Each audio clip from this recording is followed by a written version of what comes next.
Bienvenue sur Unlocked, le podcast présenté par Swissquote qui vous donne accès aux coulisses des industries qui façonnent l'économie. Aujourd'hui, on s'attaque à un sujet essentiel et pourtant trop peu mis en lumière, la place des femmes dans la finance, l'investissement, la tech et l'entrepreneuriat.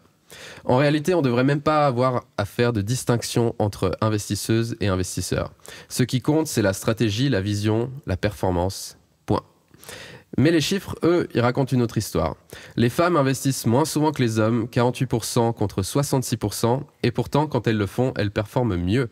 Et en moyenne, c'est plus de 1,8% de performance par an. Sur 20 ans, ça représente plus que 40% de gains. Et elles contrôlent déjà un tiers des actifs mondiaux, soit 4 600 milliards d'euros. Alors pourquoi sont-elles encore sous-représentées dans le secteur ? Et surtout, comment on fait bouger les lignes ? Et pas avec des slogans, mais avec des actions concrètes. Pour explorer tout ça, j'ai le plaisir de recevoir Fanny Vario, co-créatrice de WomanShare, une communauté portée par Swissquote pour encourager les femmes à reprendre le pouvoir sur leurs investissements et sur leurs ambitions. Bienvenue Fanny. Merci beaucoup. Alors Fanny, pour commencer simplement, est-ce que tu peux te présenter avec tes mots ? Bien sûr. Donc je travaille chez Swissquote depuis un peu plus de 6 ans maintenant, dans le département marketing en tant que brand manager. Je m'occupe essentiellement des cryptos, qui est extrêmement stimulant comme sujet. Et puis en parallèle, il y a un peu plus d'une année maintenant, on a créé avec une de mes collègues, Arietta, une communauté qui s'appelle WomanShare. Donc c'est un quotidien hyper intéressant et qui est du coup maintenant aligné avec mes valeurs. Alors WomanShare, c'est une vraie prise de position. Qu'est-ce que c'est exactement pour nos auditeurs ? WomanShare, c'est une communauté qui a été créée par des femmes pour d'autres femmes. Le but, c'est de démystifier la finance et l'investissement, que ce soit par des sessions en ligne ou en présentiel, des sessions inspirationnelles ou éducatives, le tout en fait pour que tout le monde se sente beaucoup plus à l'aise ou approfondir ses acquis avec l'investissement. Et c'était quoi le déclic pour créer cette communauté alors ? Donc le déclic, c'était que l'année dernière, on a créé un événement unique. C'était d'avoir un événement qui était dédié aux femmes uniquement et qui devait avoir lieu une fois. Et à la suite de cet événement, on a eu beaucoup de retours de la part des participantes et les retours étaient unanimes sur le fait que ce genre de moment était important et nécessaire. Donc à la suite de cet événement, on s'est réunis avec plusieurs femmes de plusieurs départements, horizons, âges, et on a réfléchi en fait à comment répondre à ce besoin. Et on a évidemment collecté les retours des participantes, de nos clientes, mais également nos expériences personnelles. Et le but était de justement répondre et offrir une possibilité à nos participantes de pouvoir créer un programme adapté à leurs besoins. D'accord, alors on va en parler en détail après. Parlons peut-être d'expérience personnelle, tu disais. Alors comment est-ce que tu es arrivée dans la finance ? Ton parcours, c'était quoi exactement ? Alors la finance, elle a commencé de mon côté quand je suis arrivée chez Swissquote. Avant ça, j'étais pas du tout dans le domaine financier. Et c'est vrai que la finance, c'est toujours un peu compliqué, à moins qu'on ait choisi une filière spécifique financière. Donc ça a été une découverte vraiment en commençant à travailler chez Swissquote. Est-ce que tu as toujours été à l'aise avec l'investissement ? Je pense qu'en général, que ce soit homme ou femme, je pense qu'il n'y a personne qui est vraiment à l'aise avec l'investissement. Est-ce que toi... Est-ce que tu es à l'aise maintenant ou est-ce que tu l'as été avant de commencer à travailler ici ? Je pense que c'est une chance de travailler dans un milieu où on peut approfondir ses connaissances. Mais avant d'arriver chez Swissquote, non, ce n'était pas quelque chose avec laquelle j'étais à l'aise. J'avais reçu des conseils financiers, entre guillemets, dans le sens « mettez 3 salaires de côté sur ton compte épargne ». J'avais eu un rendez-vous avec un conseiller bancaire, comme tout le monde quand on ouvre son premier compte en banque. Mais au-delà de ça, aucune vision, aucune idée vraiment réaliste de ce qui se passait derrière. Et puis surtout une peur de rien comprendre. Et je pense qu'en Suisse, plus que dans d'autres pays, quand on est petit, on apprend pas mal à épargner.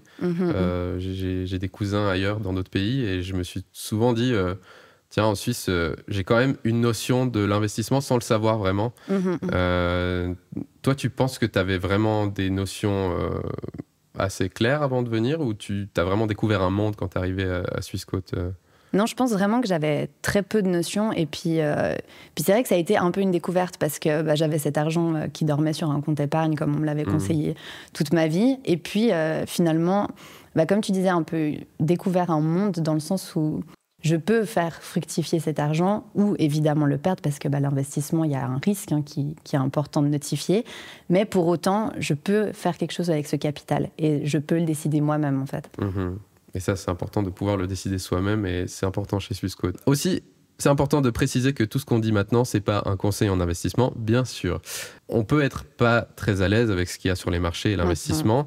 Il y a encore cette idée reçue que les femmes sont moins à l'aise avec les marchés. Et je suis pas du tout d'accord avec ça personnellement, mais c'est quoi ton avis sur ce qu'on disait aussi au début? Elles contrôlent... Alors, ce qu'on disait au début, c'est que les femmes contrôlent aujourd'hui un tiers des actifs mondiaux. Est-ce qu'on ne serait pas en train de rater une révolution silencieuse?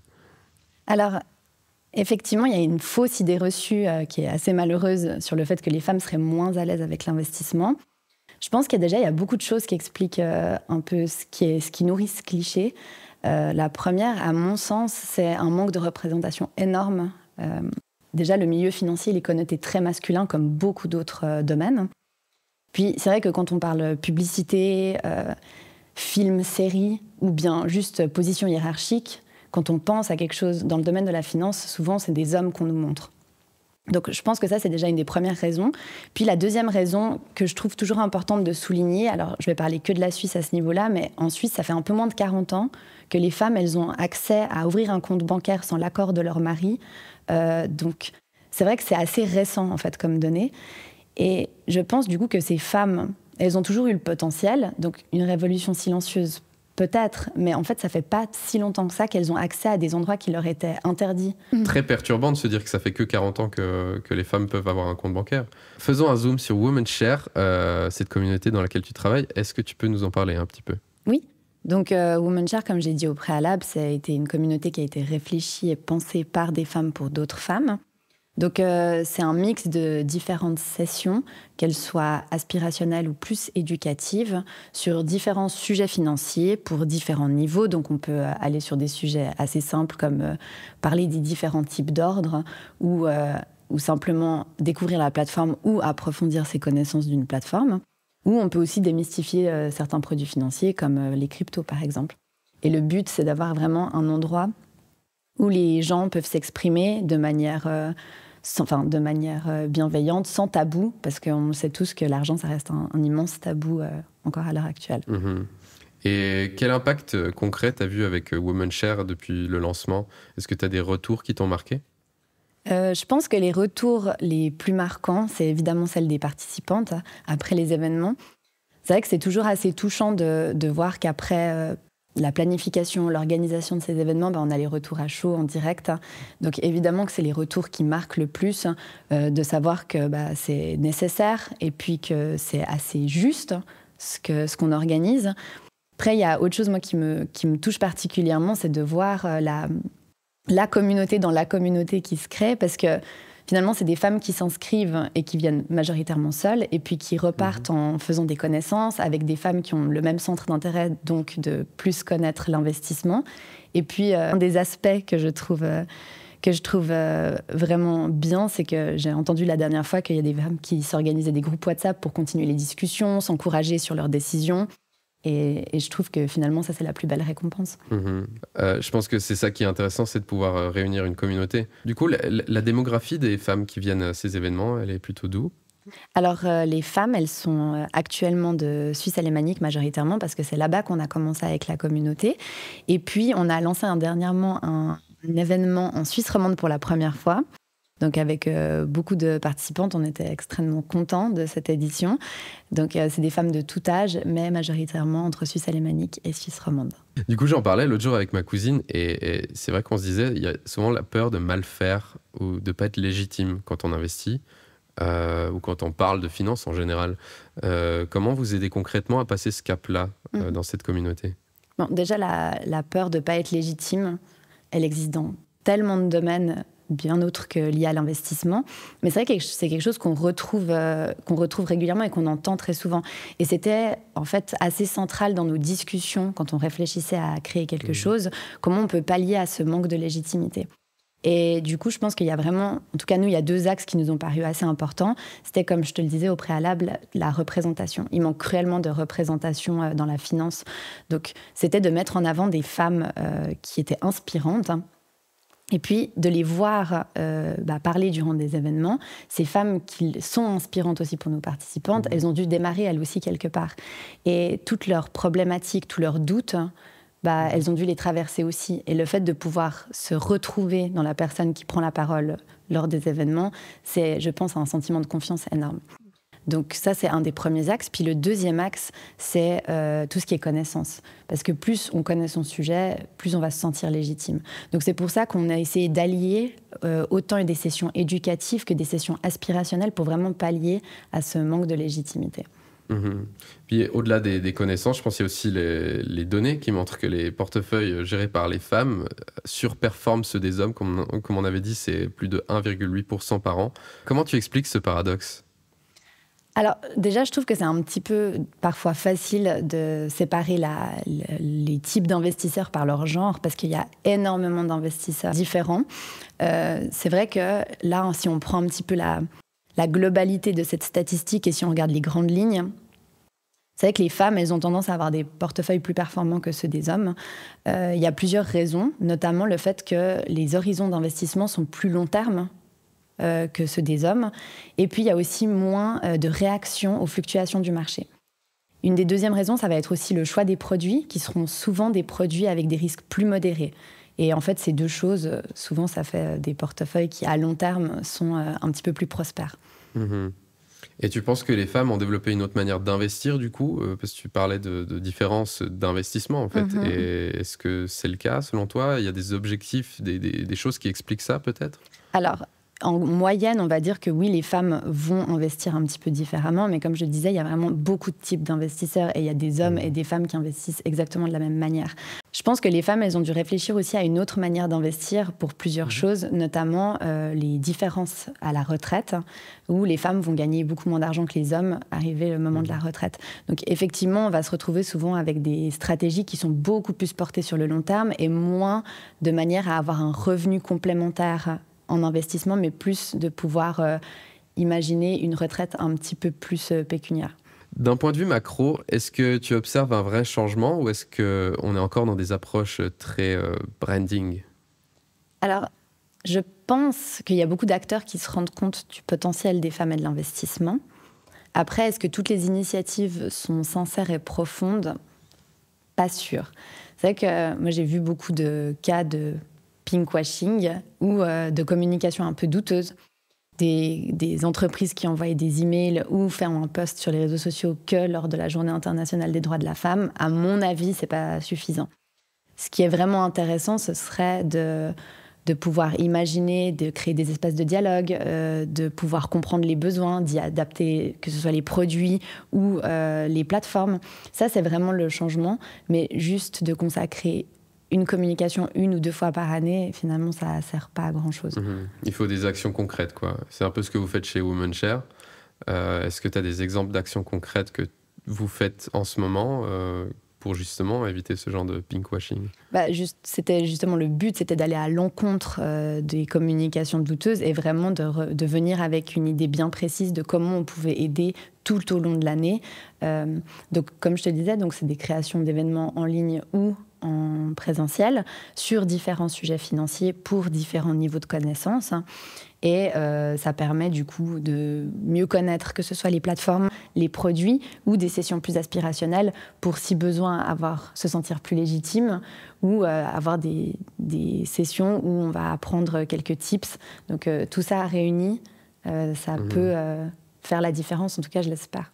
Et tu as un exemple d'événement que vous avez fait récemment où en fait tu peux donner un exemple concret de quelque chose qui a marqué cette communauté ? Alors, on a des événements très régulièrement, on essaie d'en avoir en tout cas un par mois. Là, dernièrement, on a eu un événement à Zurich où il y a 2 femmes qui travaillent dans le milieu financier, qui sont venues raconter leur expérience et leur manque de légitimité au début, comment elles ont fait pour évoluer jusqu'à arriver à des postes hiérarchiques importants, et aussi raconter tous les murs auxquels elles ont fait face que ce soit dans leur vie professionnelle ou personnelle, en tant que femme dans un milieu qu'on était très masculin. Donc ça, c'était un événement présentiel qu'on a eu en mars. Et puis, depuis, on a eu des sessions sur l'investissement long terme. On a eu des sessions un petit peu plus éducatives sur les débutants intermédiaires pour approfondir pour connaître une plateforme et savoir comment placer un ordre, savoir comment utiliser les ordres de marché. Et puis là, on a une autre session aussi qui est plus avancée sur vraiment comment maîtriser la plateforme. Donc, c'est ce genre de session qu'on propose en général. Mmh. Et toi, tu as un sujet favori, quelque chose qui te plaît, que tu as vu ou que tu aimerais voir chez Womenshare? Moi, j'ai toujours un petit penchant sur les cryptos. C'est un sujet sur lequel je travaille depuis plusieurs années maintenant. Donc, c'est un sujet qui m'intéresse et que je trouve super de pouvoir explorer via la communauté. Et surtout, c'est un sujet qui parle beaucoup parce que c'est devenu extrêmement mainstream, les cryptos, maintenant. Et c'est un sujet qui interpelle et qui intéresse. Donc, là aussi, on a eu des sessions l'année dernière dédiées aux crypto-monnaies.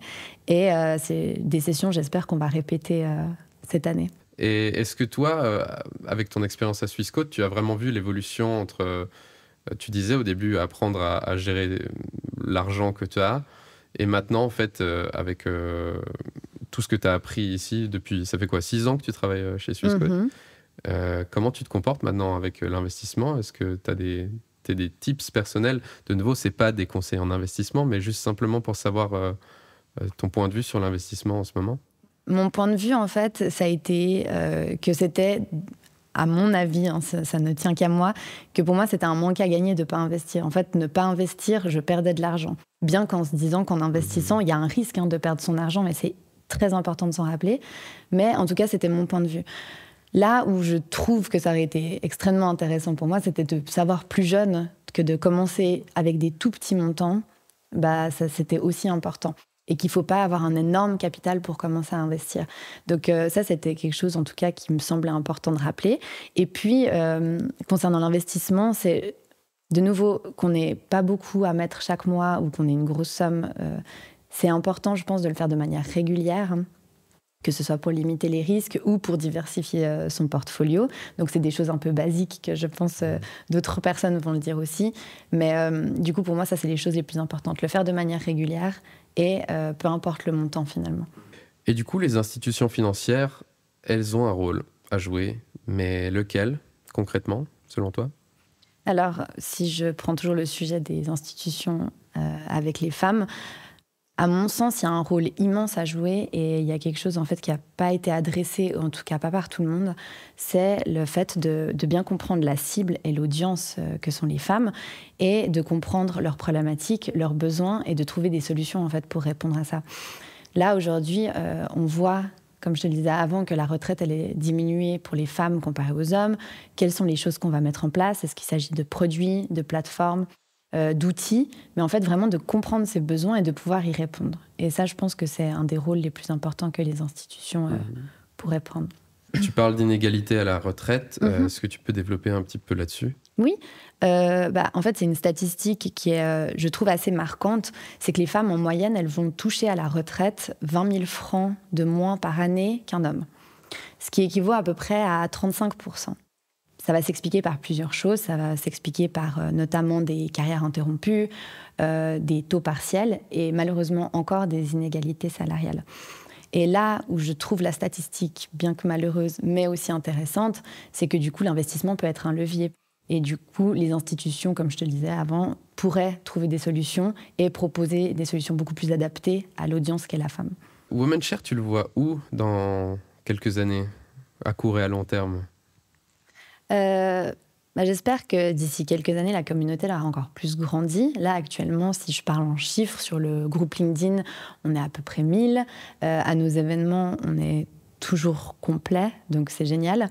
Ce que j'espère, c'est qu'il y aura encore plus d'engagement de la part des participantes, qu'elles vont toujours continuer à venir et que ça sera toujours des sujets qui les intéressent, qu'on ait de plus en plus d'intervenantes aussi, et puis qu'on explore des sujets différents, parce que là, pour l'instant, on est parti sur quelques sujets financiers, mais la finance, elle a très peu de limites et il y a beaucoup de produits sur lesquels on peut faire des thématiques. Donc j'espère qu'à terme, il y aura beaucoup plus il y aura un éventail en tout cas d'événements proposés qui sera beaucoup plus large. Et hormis la crypto, tu as un autre sujet que tu trouverais intéressant de discuter prochainement? Alors, moi, j'ai plein des sujets qui m'intéressent, mais en tout cas, les retours des participantes, il y a évidemment les cryptos, avoir beaucoup plus de sessions, mais il y a aussi tout ce qui est produits structurés, qui a beaucoup d'intérêt, les produits à levier. Enfin, il y a de quoi faire finalement. Tu parlais de cette plateforme LinkedIn, donc vous êtes principalement présente sur LinkedIn. Est-ce que tu peux juste dire à nos auditeurs et ceux qui nous regardent sur YouTube où est-ce qu'on peut trouver Womenshare? Alors, du coup, le groupe LinkedIn, il s'appelle Womenshare by Swissquote. Et ce groupe LinkedIn, vous allez retrouver... si vous vous inscrivez, beaucoup de choses, notamment nos prochains événements, que ce soit en ligne ou en présentiel, mais aussi on va mettre des success stories. Donc le groupe est en anglais, donc désolée d'avance pour mes futurs anglicismes, mais on va mettre en avant des femmes qui sont extrêmement talentueuses et raconter un petit peu leur histoire. On va aussi essayer de donner la parole le plus possible en mettant des sondages. On a des femmes externes à qui on demande aussi de mettre des opinions sur l'actualité. Donc, c'est un peu un melting pot de tout ça. Écoute, merci Fanny d'avoir partagé tout ça avec nous. Ce qui est clair, c'est qu'on ne parle pas juste d'argent, mais de pouvoir, de liberté et de transformation. Avant de se quitter, si tu devais résumer Womenshare en une phrase, ce serait quoi? C'est une communauté pour des femmes afin de rendre l'investissement accessible et tout ça sans tabou et avec beaucoup de bienveillance. En tout cas, tout ça, ça donne envie de rejoindre le Womenshare. Merci beaucoup, Fanny. Merci à toi. N'hésitez pas à nous suivre sur LinkedIn. Hein. C'est bien là que vous êtes présent. Exactement. Vous pouvez nous rejoindre sur le groupe Womenshare by Swissquote sur LinkedIn. Et donc, vous venez d'écouter Unlocked, un épisode sur le Womenshare présenté par Swissquote. Si vous avez aimé cet épisode, n'oubliez pas de vous abonner pour ne manquer aucun épisode et à nous suivre sur nos réseaux sociaux et aller sur notre chaîne YouTube où on a d'autres speakers et speakeuses, entre autres IPEC, qui parlent sur la chaîne en anglais. Voilà. Merci beaucoup et à bientôt. Le contenu de cette vidéo, y compris les commentaires, données et observations sur le marché, n'est pas le produit d'un service de recherche de Swissquote ou de ses filiales. Ce document a pour but de mettre en avant l'action du marché et ne constitue pas un conseil d'investissement juridique ou fiscal. Swissquote ne fait aucune déclaration et ne donne aucune garantie quant à la qualité, l'exhaustivité, l'exactitude ou la non-violation de ce contenu. Les points de vue exprimés sont ceux du consultant et ne sont fournis qu'à des fins éducatives. Toute information fournie concernant un produit ou un marché ne doit pas être interprétée comme une recommandation de stratégie d'investissement ou de transaction. Les performances passées ne préjugent pas des performances futures. Swissquote, son personnel et ses représentants ne peuvent en aucun cas être tenus responsables de tout dommage ou perte découlant directement ou indirectement de décisions prises sur la base du contenu de la vidéo.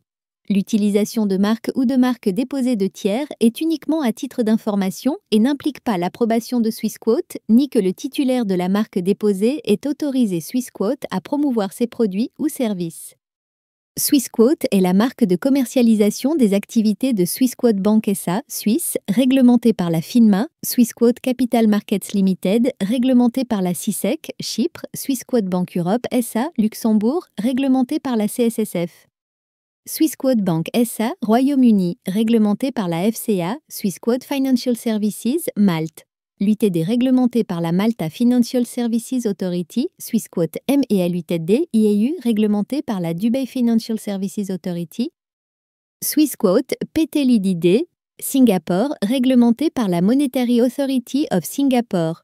Swissquote Asia Limited. Hong Kong, autorisé par la Hong Kong Securities and Futures Commission, SFC. Les produits et services de Swissquote sont réservés aux personnes autorisées à les recevoir en vertu de la législation locale. Tous les investissements comportent un certain degré de risque. Les CFD sont des instruments complexes et présentent un risque élevé de perte rapide en capital en raison de l'effet de levier. La grande majorité des comptes de clients particuliers subissent des pertes de capitaux lors de la négociation de CFD. Vous devez vous assurer que vous comprenez comment les CFD fonctionnent et que vous pouvez vous permettre de prendre le risque élevé de perdre votre argent.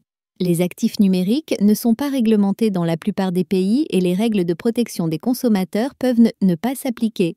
En tant qu'investissement spéculatif très volatile, les actifs numériques ne conviennent pas aux investisseurs n'ayant pas une tolérance au risque élevé. Assurez-vous de bien comprendre chaque actif numérique avant toute transaction.